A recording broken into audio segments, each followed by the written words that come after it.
So ito na nga, napakalapit at napaka-astig na Charizard Mega Evolution. Nice one. Ito ay galing pa rin ng Takara Tomy.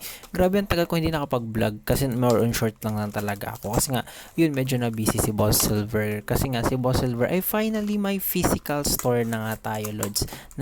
Pero ayun nga, nasa ano siya, nasa South Caloocan pala siya, no? Grand Central. Ay, hala, nasa Grand Central siya. Tapos, kung malayo ka naman at gusto mo pa rin sumuporta kay Boss Silver, I do recommend na bisitahin mo lang yung shop ni Boss Silver sa Shopee. Ayun, para ma-support nyo pa rin po ang inyong lingkod sa pagbibigay sa inyo ng mga malulupit na mga Pokemon products. So, ayan na nga po. Napakalupit, napakastig, grabe, solid. Yun, Charizard. Oh, solid. Wait lang, i-focus natin.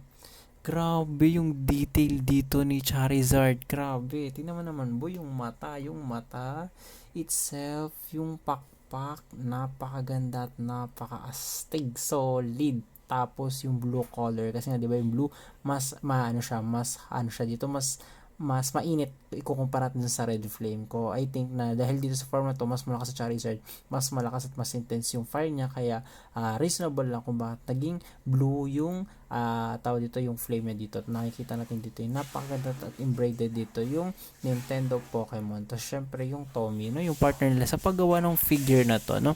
Ang ano ko dito, medyo ano lang dito, ang masabi ko dito na medyo downside lang is yung kamay niya. Diyos ko, para siyang magigitara. Hindi ko alam, di ba pwedeng pag ganun na lang yung kamay, pag ganun. Pero talagang parang nagigitara siya, Diyos ko.